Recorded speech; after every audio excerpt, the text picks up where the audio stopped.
To continue onward, we are going to be finishing at the time we expected, so that just means I'll be moving very quickly through the slides that are about to come up. Again, there is a sign-in sheet going around for those who just walked in, so please sign in if you're an attorney and put in your name, address, sorry, not name, name and email address and bar number. To my right, obviously, Rabbi Cooper of the Simon Wiesenthal Center. We are very honored and happy that he made it back here from the White House in time, so thank you for being here with us today. To his right is Rabbi Jonathan Muscat, who is also an attorney as well, and their extensive bios are in the handout that I gave out, so as not to spend too much time on it, but he definitely went to Free Frank, a law firm that I dreamed I could go to, so it's an honor to meet you today. And obviously to his right, if you haven't been reading the LA Times, then you're missing out on some very interesting stories on the tactical rabbi, Raziel Cohen, who is hitting the ground running here in Los Angeles, training people around the community for exact types of things that happened, unfortunately, over the last few days, both near and far. So thank you all for being here. I'll just start off with some quick legal slides. After all, this is an MCLE. So, self-defense, that is the theme today. This is the California criminal jury instruction that we always use when it comes to self-defense. We're always asking the jury to find our clients not guilty, of course. But particularly self-defense is one that jurors can relate to. And here are the three points that we need to persuade a jury to go for in order to find our clients not guilty of. One is the imminent danger of suffering bodily injury. So it can't be something that you think is going to happen in a while and you want to kind of beat them to it. It has to be danger is on your doorstep, right? Somebody is coming into Nessach synagogue with, right there ready to do some harm. Number two is the defendant believed that there was immediate use of force was necessary, meaning I could call the police, but by the time the police get here, that may not be enough time to defend myself and or the community. The law says you can use self-defense if it needs to be done immediately because law enforcement may take a little too long before it can be exercised.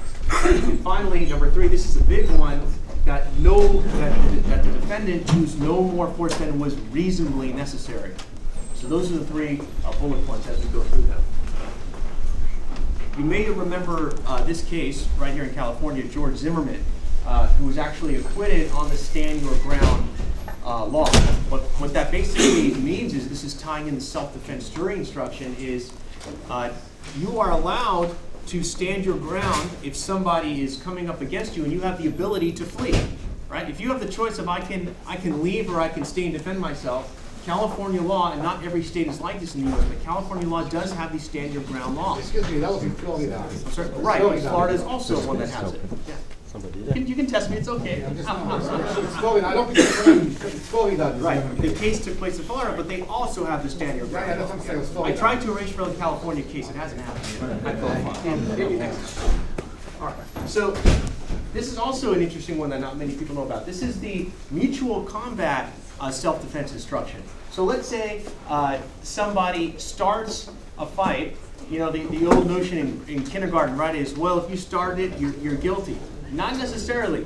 You can start a fight, and then if the other person in self-defense uses more self-defense than he or she should, then you can then use more self-defense, and you can actually do more damage maybe to that person because that's what it called for at that moment. So the takeaway from the mutual combat defense is, even if you started the fight, you still could have a self-defense at your disposal. This could happen. Unfortunately, someone loses their temper in a gas station or road rage, and they don't have to just put their hands down after they start something and say, okay, do what you got to do. You are still allowed to defend yourself if it's escalated.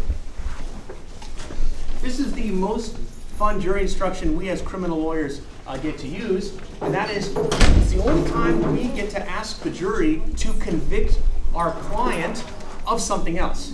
Right? In other words, they're charged with murder, which carries an indeterminate sentence, meaning we don't know when the person's going to get out, but we can tell the jury, look, I know you hate my client right here, right? I know you don't want him to walk out of this courtroom, and he won't, but you don't have to convict him of murder. You can convict him of voluntary manslaughter. And here is the terms for voluntary manslaughter. We are arguing imperfect self-defense, that my client did have Usually they're like in gang type cases where my client did have the right to use self-defense, but he or she used too much self-defense, right? There's that sudden quarrel, as you remember, for the bar exam. So that is where imperfect self-defense comes to reducing a murder to voluntary manslaughter. If you want to talk about this more after the break, I'll be around. Thank you for laughing. This is also common from law school. Yeah. Does any of this apply to the defense of property? Yes, it does. We're going to get there in a moment. I like that you asked that question. Voluntary, this is the other way to get voluntary manslaughter. The other way to knock a murder down to a manslaughter, and that way someone's not going to jail for prison for indeterminate sentence. It's the sudden quarrel or heat of passion. Heat of passion, the famous case from law schools you recall. Sorry? Second degree, also, well, it depends on the state. But the point is, it's the husband walking in, unfortunately catching the spouse in infidelity, does some bad stuff to the other person. This is an OU event, so I'm keeping it very clean. Results in great bodily injury or death, and therefore he has the defense of, hey, I got heat of passion, I got caught up in the moment. The law says there are certain instances where someone can get so caught up in the heat of passion that even though they committed a killing, does not constitute murder, it constitutes voluntary manslaughter. Having said all this is on our doorsteps, right? And this is what the panelists, I think, will be jumping from soon. You may have heard about this case. This is just a few months ago, right? We had a security guard in front of Age Chaim, right, which is a school. And you can watch this video on YouTube. In the interest of time, I'm not going to play it now, but you can see it where this person goes around to private religious institutions. And you want to talk to this person? Just to chime in, last week he targeted a shul in Peter Robertson, meaning he is now going around specifically targeting Jewish facilities because since he knows Jews are very involved in security, he's looking to target them specifically for his YouTube channel. And from what I saw recently, he's actually walking around now dressed in a burqa in order to be able to attack Jewish facilities and make them react. So this is not just a case that happened once, it's an ongoing case, and specifically targeting Jewish communities, especially in Pico Robertson right now. And he says Allah Akbar. Yeah. And he sues if you do anything to him. Yeah. Right. Thank you. So to be honest, he's very knowledgeable in the laws of the First Amendment, and what he ends up doing is that he's a First Amendment activist, which means he's allowed to legally push your buttons to the point that it's almost not normal, and then if you react to it, he'll try to sue you in that case. Very good. No, and just to take that one step further, so what happened was in this case, he shows up to a school of children wearing all black with the video camera, so the security guard doesn't know what he's up to, and he keeps filming and getting closer and closer to the school. With wires coming out of his back. With wires coming in, yeah. LAPD was called. They didn't get there in time, so to speak. So what he ended up doing was when he thought that this person was going to do something, he ended up firing his weapon on the floor, and he was arrested for unlawful discharge of a firearm. But the good news is, guard won't be charged in shooting. The LA County DA's office was very mindful of the anti-Semitic situation that we're all in right now, and they did not charge him. So again, that goes to these self-defense principles.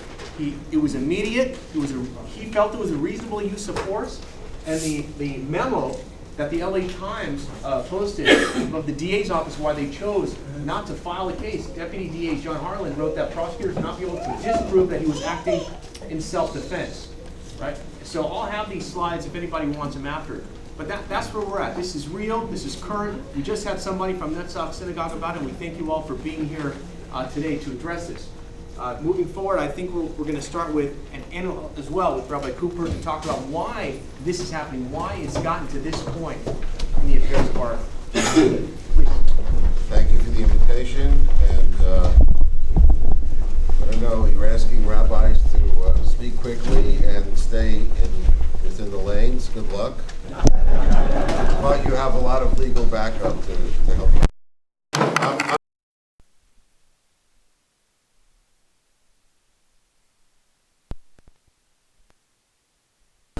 It's not such a simple matter, not only because of costs, but because we're talking about places like shul, the synagogues, our second home, where we bring our kids and grandchildren. You don't want to have a fortress. You don't want to send the wrong signals. On the other hand, there really isn't much of a choice. You have to have definitely have security and to do it with seichel. And I understand that our third speaker this morning, despite the fact that I asked to have the gun photoshopped onto my picture, we very much appreciate that you have people in the community who are professionals and can give guidance and not just have conversations over shalashudas as to which 4 people are packing guns that Shabbos. Not a very good approach. Also, without making any criticisms, you also have to use your seichel, and you have to be consistent. There was an important synagogue in the Pico area a few years ago that was a target of a terrorist attack, the details of all of which are not known to most people, but various shuls in our zip code for a long time, I would say a year and a half, 2 years, sort of listened to the instructions. When shul was out after the Kiddush, people dispersed, they went home. And the way human nature is, over the course of time, we revert back to our old habits. And I'm not sure that's a luxury that we can take. And also, the other point is, in terms of seichel, you can spend all the money you want to have armed guards when people are coming to and from synagogue and install cameras, but it would be a good idea to make sure that somebody checks that all doors are locked at the end of the business day of a shul or Beit Midrash, which might be 1 a.m. in the morning. May sound like an obvious thing, but it is, I think, one of the factors we have to deal with even in the current situation. In no particular order, number 2, Alan Dershowitz is not going to be available forever. We are reaching the tipping point of generational leadership. You have a lot of firepower here in this room, a lot of legal experts. And I think it's very important for the Los Angeles Jewish community's legal members to start being more active. Maybe it needs an ad hoc committee. Maybe it needs the Orthodox Union to create something along those lines. But I think everything from being able to advocate for victims to be on scene in the immediate aftermath of a hate crime, and more generally to get involved in strategies about how to protect the community that we have found, which always stands up for the First Amendment rights of others, we've found to have a lot of those quote-unquote rights and rules leveraged against us by our enemies. Number 3, I think it's important to stop writing checks to universities that won't protect our kids. And I think it's important to do it after you do your homework to make sure it's accurate that the school did not respond appropriately, but when you're sure, to do it loudly. And I will segue directly into the executive order that the president signed this week, Wednesday afternoon. What do you call it, a pridcha? When you celebrate Hanukkah a few weeks in advance, not a nidcha. But at the White House, look, whenever they want to serve you latkes and lamb chops, the Jews are going to show up. But what the president did on Wednesday is absolutely historic. In many ways, it's a gift to the Jewish community today and for a long time coming. I think it is a gift that will pay dividends, especially if the legal Jewish community will get involved. Now, let me just give you 2 minutes of background. And I want to give a shout out to a wonderful Jewish activist and educator, a woman by the name of Tammy Benjamin, who's up in the Bay Area. She teaches, I think, at UC Davis. I don't know if she still does. But I think it goes back about a decade ago when she first asked whether it was appropriate to try to continue to target the Title VI program. What do you mean continue? It means that for years, Title VI goes back to Lyndon Johnson. I'm old enough to remember President Johnson. I was a senior in high school at our Washington trip the night he announced he wasn't running for re-election. That's how old I am. I don't remember Abe Lincoln, however, just for the record. So Title VI, Department of Education, basically it's there as a protection to protected groups, minorities, and others if there's an incident on campus or something even more generic in which the university and the authorities don't respond appropriately. You can come to the federal government, to the Department of Education, to demand that they look into it, launch an independent investigation, and take action. Now, what is the power of the Department of Education and Title VI? If they find that the university doesn't do its job even after it's told to, they can start withholding key federal funds to that university. In other words, their approach is mitoch shelo lishma, ba'im lishma. You take people who don't want to do anything, and you gently, and not so gently, force them to do the right thing. It was extremely important in terms of civil rights and the various struggles over the years. So for Tammy Benjamin and other activists, over the course of many years, even when we had Ken Marcus in there for a while, there were many, many cases brought forth. There was never a single investigation. What was the quote-unquote reason?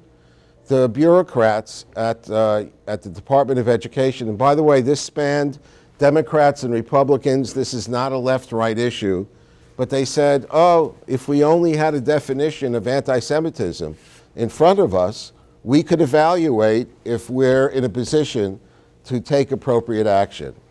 So for a period of about 5-6 years, the Wiesenthal Center and other groups, including the ADL, tried very hard to get Congress to pass a simple piece of legislation, which was designed specifically to be applied only to the federal government, and more specifically, to be designed for the Department of Education in Title VI. A definition of anti-Semitism, and we failed. We failed despite the fact the Senate would approve it unanimously, and whether the Republicans or the Democrats were in control of the House Judiciary Committee, a place that I testified before they got bored with us and did small things like, what was that thing? Impeachment, yeah. It was a Republican chairman who on his own, and despite all our efforts, blocked the even moving forward the legislation from the committee to a general vote in the House. The net result of that is Jewish students were and are left twisting in the wind. For a variety of reasons, we could have a whole nother discussion just about that. What's his name? He's gone. He retired already. It's not important. Now it's under Democratic control. Primarily, you had some people who are, I think, anti-Semites, others who see themselves as First Amendment activists, and others who simply saw this legislation as unconstitutional. Those of us who were in favor of having this passed brought constitutional experts, assured committees that it absolutely it didn't violate anyone's free speech, whatsoever, and it simply, quote unquote, simply, would include Jews into the protected class. It wasn't happening. It didn't happen. It involved also them finding Jews academics who came out and testified that in their view, it was perfectly okay to call Israel Nazis from the point of view of the head of a Jewish studies program at a major university in the United States. So when I saw him on the list of witnesses, I knew that we weren't getting anywhere. Which brings us to last Wednesday afternoon. I had a chance to thank the president privately after he signed what's called an executive order, because it deals exclusively with the areas that he controls.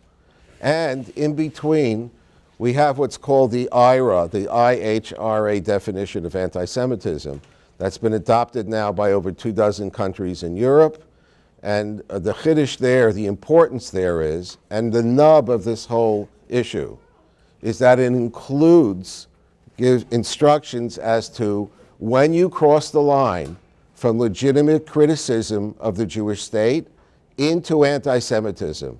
That is something that the enemies of Israel, Students for Justice in Palestine, Muslim Brotherhood, etc., desperately wanted to keep out.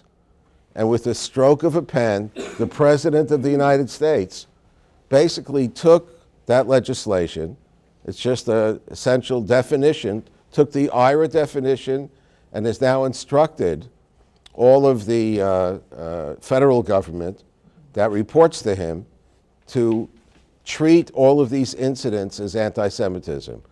The most important thing is that Title VI now is activated. There's no more excuse to turn away Jewish students. It's an enormous victory and gift. You wouldn't know it if you read the New York Times op-eds, Washington Post, and others, where all of a sudden issues of freedom of speech and all the rest, complete and absolute shtuyot. And probably the best proof of all is the head of the ADL, who is not a friend of the president's, also acknowledged that this is an important step forward, something that could have been done in Congress and wasn't, was gifted to our community by the President of the United States. I think in finalizing, I want to make one other point. I think the term is engage, engage, engage.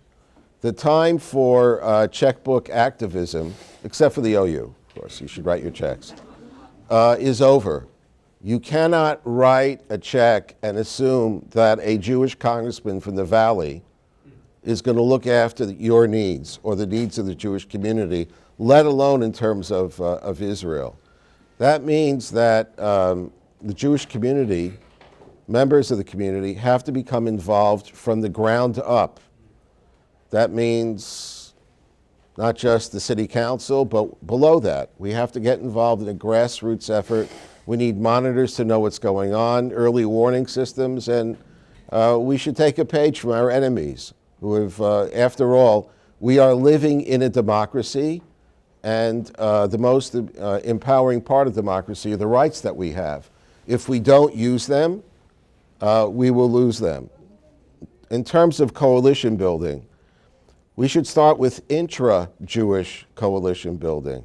When you talk about anti-Semitism, we should be able to find a way to work together, to know the people who are involved in the other parts, of the community. That means from reform all the way to Haredi, we need to engage in order to protect our community. When we do so, we have great results. I'll give you the biggest proof of all. A guy by the name of Corbyn in England was on his way to taking power.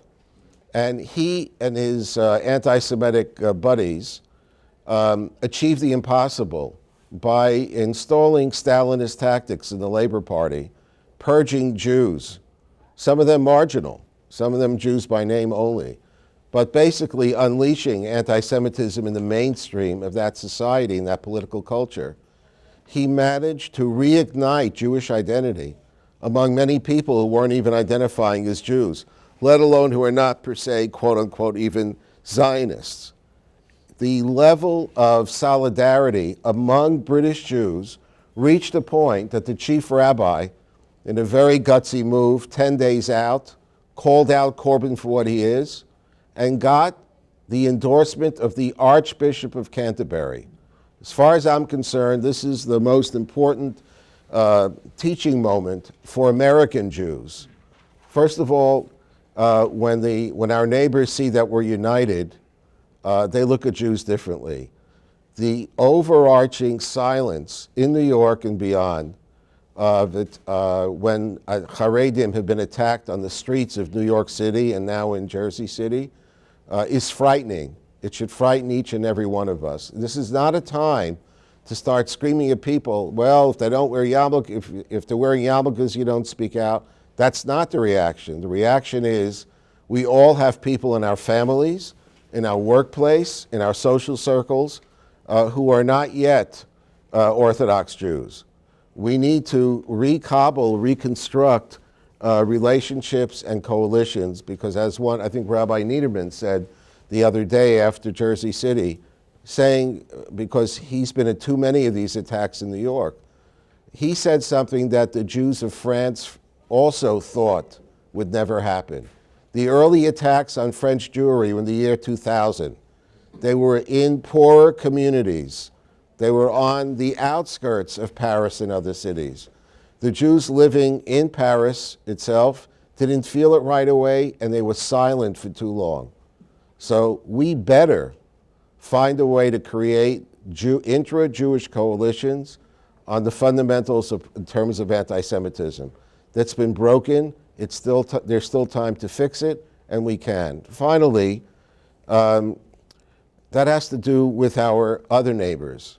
Of course, in terms of Yaakov and in the Galut, especially in Iran, living with neighbors like that for 2,400 years, coffee, cigarettes, gold, that's really, important at critical times. If we have to bring down our future of American Jewry to bribery and sort of begging for mercy, it's probably time to pack it in. The way to be empowered in America, as every lawyer here knows, is to understand the law and utilize it. We have to, when I was growing up, we used to spend summers in Rockaway, New York.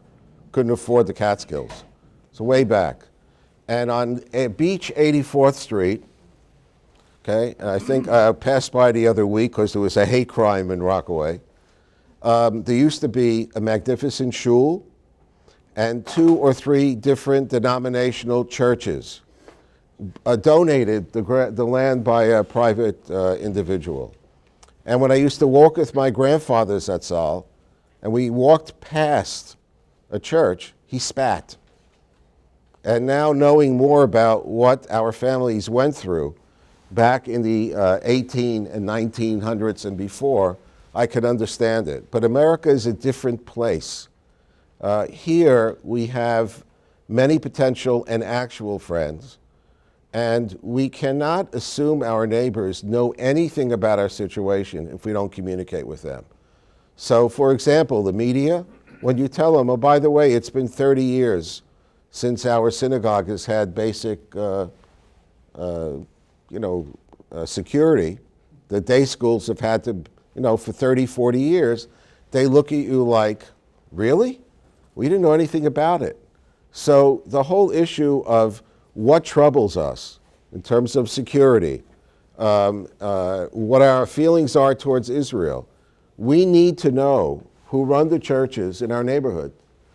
We need to find ways, especially with the African American community, to find kinds of activities that would send a message. And this is true, by the way, from Haredim all the way to the left. There are homeless people, there are hungry people, Jews as well. But I think as a defensive measure, if not, even if you don't agree hashkafically, we need to do a better job to create healthy relationships in non-crisis mode with our non-Jewish neighbors. So when the crisis takes place, they'll be there for us. That's the only way we'll ever push back and maybe defeat anti-Semitism. Thank you.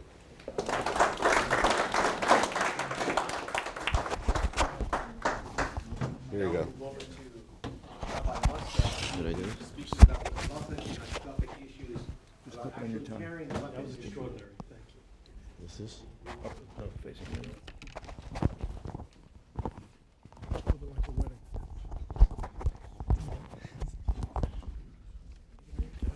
Good, very good.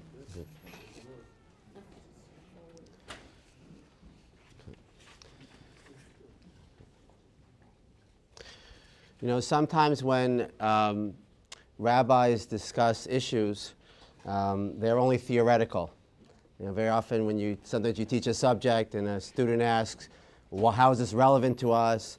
And many of the discussions are theoretical. There's, for example, there's a concept, Ben Sora Mora, the rebellious son, where the Gemara says, according to one opinion, it never happened, it never will happen. Some of us have children, we maybe question that premise, but they say even though it never happened, never will happen, drosh v'kabel schar, we still should learn from it various values, various ideas, even if it never will and never has materialized. I wish that the topic that I am discussing, that we're all really here discussing today, would also be a theoretical discussion, a drosh v'kabel schar discussion, but unfortunately we are witnessing a rise in anti-Semitism, a rise in the violent nature of anti-Semitism here in the United States, the hate crime that took place even yesterday here in our community, and where many of us, we find ourselves reeling during the Shiva period mourning process now for those who were killed in the Jersey City shooting attack. And I hope and I pray that this discussion will soon become only a drosh v'kabel schar discussion, a theoretical discussion, and we won't need to talk about armed guards or guns in shuls. But this, unfortunately, is our current reality. And the question that I have been asked very specifically is, can a shul member be armed if there is already an armed guard outside? And even if he can, is it appropriate or is it going too far? So I want to begin with something that may be considered an obvious point to some, but many of us are aware of the Talmudic dictum, Dina de Machusa Dina, the law of the land is the law. There is a halachic responsibility to follow the laws of the land. And that means if the law would say that we would not be allowed to own guns or use guns, then for the most part, as long as the law is not discriminatory, we would be halachically not be allowed to use guns. But the flip side is not necessarily true halachically. Just because the law permits gun ownership or gun use, it doesn't necessarily mean that there is a halachic right to do so. And in our situation, it doesn't necessarily mean that we have the right to bring a gun into shul. It seems to me that from a survey of the Torah, sources from a hashkafic perspective, the Torah is uncomfortable with weapons as an ideal, but it recognizes the necessity at times. And let me just cite a few examples. Indeed, the first time that weapons are discussed in the Torah is actually for protection. What are they? Anyone know? What's the first time that weapons are used in the Torah? What? The Kruvim, right? The Kruvim, when Adam and Chava are sent out of Gan Eden, so the Kruvim, they're armed with flaming swords. So the first time that weapons are recorded in the Torah is actually for protection. However, the Torah describes already in Parshas Bereishis that Tuval Kayin as an individual who was lotesh kol choresh nechoshes uvarzel. He forged all implements of copper and iron. He created metallurgy. And Rashi comments that he is called Tuval Kayin because the word Tuval is connected to the word tavlin, meaning spices, which improves the taste of foods, and tibel vehitkin umanuto shel Kayin. He improved the work of Kayin, i.e. by providing weapons for murderers. Additionally, the pasuk in the second chapter of Yeshayahu famously describes a messianic era when v'chitetu charvosam leitim, they will beat their swords into plowshares, v'chanitotechem lemazmeros, and their spears into pruning hooks. We ideally do not wish to use weapons, and in a messianic era, there will be no need for weapons. But currently in this imperfect world, there might be a place for weapons for the purpose of protection if we feel it is warranted. Of course, that really is the question. Is it necessary or beneficial for someone to be armed in shul if there already is an armed guard outside? First of all, is it appropriate to actually enter a sanctuary, a shul, with a weapon? The Gemara in Sanhedrin, Daf Pei Beis Amud Aleph 82a states, with regard to Pinchas, who took a spear to kill Zimri at the end of Parshas Balak. The pasuk states, "Vayikach Romach vayakom mitocha Eda." He arose from the Eda, from the assembly. Vayikach Romach biyado, and he took a spear in his hand. But he only took it after he left the Eda, after he left the assembly. And the Gemara states, Mikan she'ein nichnasin bichli zayin lebeis hamedrash. From here it is derived that one does not enter a study hall with a weapon. Presumably the assembly here refers to the seat of the Sanhedrin. And based on this Gemara, the Shulchan Aruch in Orach Chaim, Simon Kuf Nun Aleph Se'iv Vav states, Mutter likados b'beis hakneses b'maklo v'tarmilo. You may enter a synagogue with a staff or with a backpack. V'yesh osrim likanes bo b'sakin aroch. Some forbid to enter it with a long knife. And why is this so? The Mishnah Brura, commenting on this line in Sifkat and Chav Beis, states, b'sakin aroch. Why not with a long knife? Lefi shebeis hakneses shehu miyuchad litfila mareches yamav shel adam. You can't enter a shul with a long knife because a shul is designated for prayer, which lengthens life of a person. And vasakin mekatzer yedei adam, and a knife shortens the life of a person. However, the Mishnah Brura continues and states, Va'ayin be'elio rabba shedato she'en lahachmir Ki'im besakin megula. The Eliyahu Rabbah holds that you only need to be strict if the knife is uncovered. Based on this, it would seem that a concealed handgun would not present a problem according to this view because it is covered. And both Rav Elazar Waldenberg in the Tzitz Eliezer, Chelek Yud, Simon Yud Ches, and Rav Ovadia Yosef in Yechavedas, Chelek Hey, Simon Yud Ches. I want to make sure I cover both Ashkenazim and Sfarim in this room. Rule that Israeli soldiers may hold on to their guns and shul when necessary, but where possible, we should conceal the weapons. We know that in a pikuach nefesh situation, in a potentially life-threatening situation, we can override almost any Torah prohibition, but it doesn't seem on the surface that there is a pikuach nefesh reason to openly carry a weapon in the sanctuary as opposed to concealing a weapon. Maybe others here may disagree, which that may be a fact-based question. Essentially then, it seems to me that weapons do not belong in shul unless it's necessary, in which case they should be covered because the shul is not a place for violence, it is a place for prayer. And I think that this is actually a very important hashkafic point. Shul is predominantly a makom tefillah. Shul is predominantly a place of prayer, and the goal when we come into shul, to synagogue, is to connect with HaKadosh Baruch Hu and to connect with God. And the truth is there are a lot of things that we do to support this mission of shul to make sure that it is a makom tefillah. We need to make sure that the thermostat is set at the right temperature. Not all of us live in a wonderful climate here like in LA. But we need to have the right lighting. We need to have the appropriate security measures. All of these are important factors that support the mission of the shul. But we should work hard to ensure that these supportive aspects of tefillah infringe as little as possible with the environment that we're supposed to create in a shul. We need to minimize distractions so as to ensure that everyone in shul is focused on one thing. And I don't mean the Kiddush Club.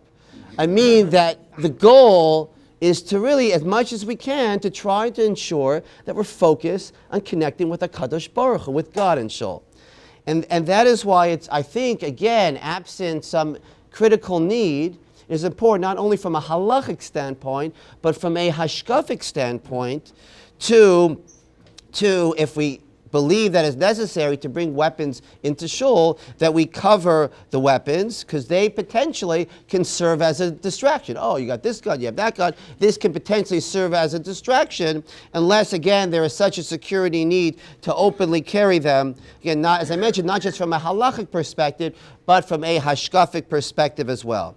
The real question then, of course, is whether this is necessary. Does having an extra person inside with a weapon provide additional protection?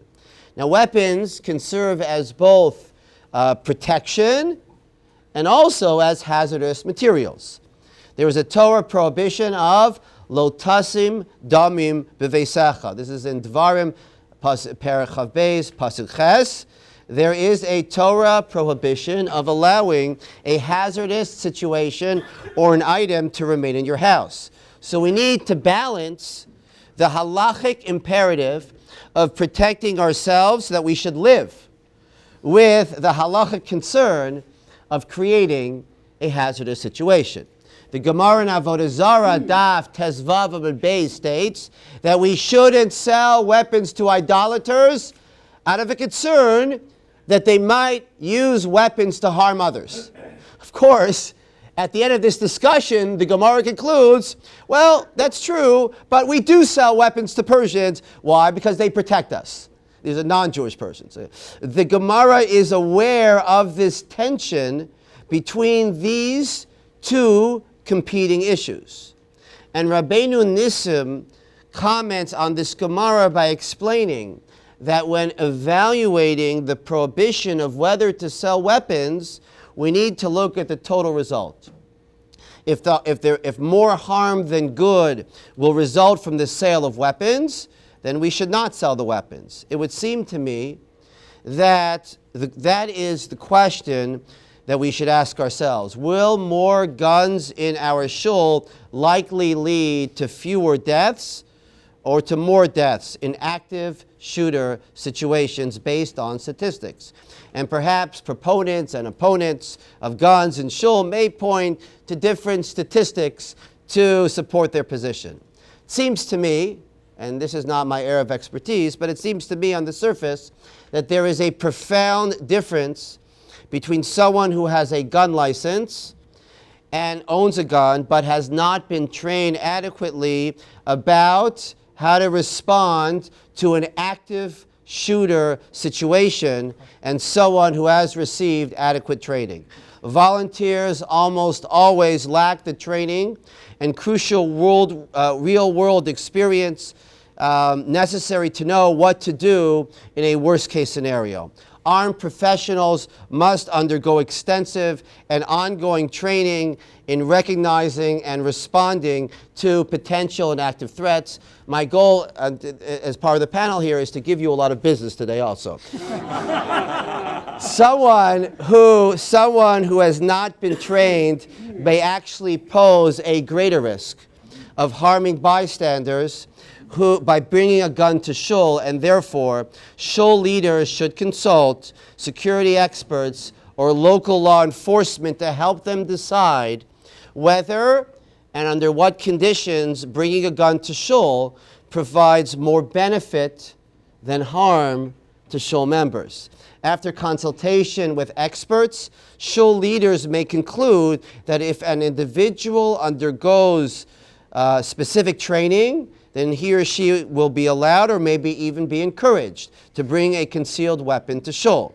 But I think that this is the process that a shul should undergo to deal with this very challenging question.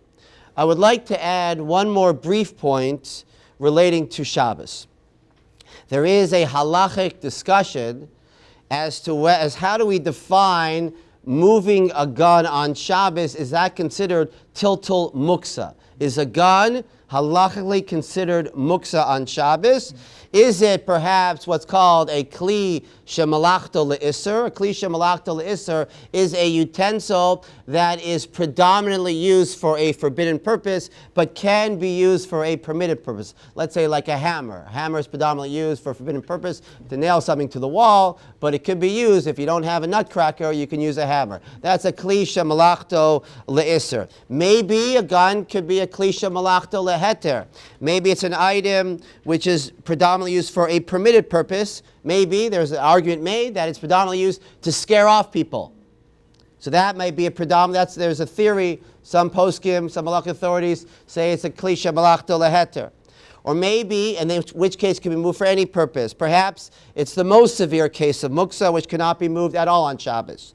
This is a question, as I mentioned, that is discussed amongst the poskim, but for our purpose, I think that this question is completely irrelevant.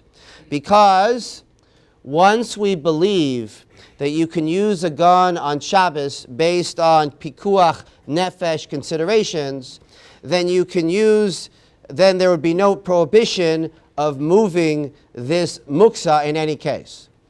In general, it may be very hard to determine how to precisely define what is considered pikuach nefesh, a potentially life-threatening situation. I would assume that virtually all rabbis would not say that someone who has a cold can be driven to the hospital for fear that maybe he'll develop pneumonia and then, God forbid, something can happen. Obviously, how do you define when something that becomes a potentially life-threatening situation that you can set aside Shabbos prohibitions? Is it based on statistics? How should we base this upon? In Shmira Shabbos Kilchasa, Rav Shlomo Zalman Auerbach's opinion is cited, namely, that davar sheha'olam chosheshin lo mishum sakana, harehu begeder sakana. Something about which reasonable people would be concerned. That is considered a danger. If reasonable people feel, after consulting with security experts, that having an additional weapon in addition to the armed guard outside is necessary protection, then it would be permitted to set aside Shabbos prohibitions, including moving a muksa item. In sum, I think that there are grounds to allow individuals to bring guns to shul, even on Shabbos, but they should be concealed, and this is all provided that experts believe that this enhances security in shul, and it may depend on the training that these individuals have received. The Torah views weapons as a necessary evil, but as we read a few parshos beforehand, one of our avos, Yaakov Avinu, was known as someone who had the kol Yaakov, vayadayim yidei Esav. He had the voice, he had the conscience of Yaakov Avinu, while at the same time he had to don the violent hands of Esav for a higher purpose, to receive the blessings. Sometimes we also need to don the hands of Esav, to use guns, to engage in violence, when we must defend ourselves from those who wish to harm us. But whenever we don those violent hands, it must always be with a kol Yaakov. It must always be with the conscience of Yaakov Avinu. Thank you. Oh, sorry. Yeah.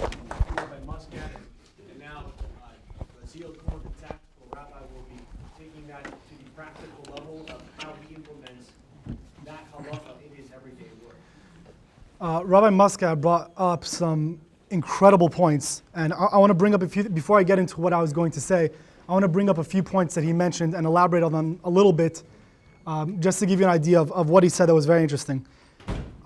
One thing that he brought up is he said that, is it necessary for an individual inside a shul, inside a synagogue, to have a firearm if there's an armed guard outside the facility? In the tactical world, we would say that it is necessary, because one of the things we discuss is we're saying having an armed guard outside of a facility, which we spoke about a little bit earlier, is a deterrence. He's not necessarily going to be beneficial in an active shooter situation, God forbid, because very likely if he's the one who's supposed to be defending the facility, it also means he's very likely to be the first person targeted in the facility. The other benefit to having individuals who are members of the facility inside with a firearm is because very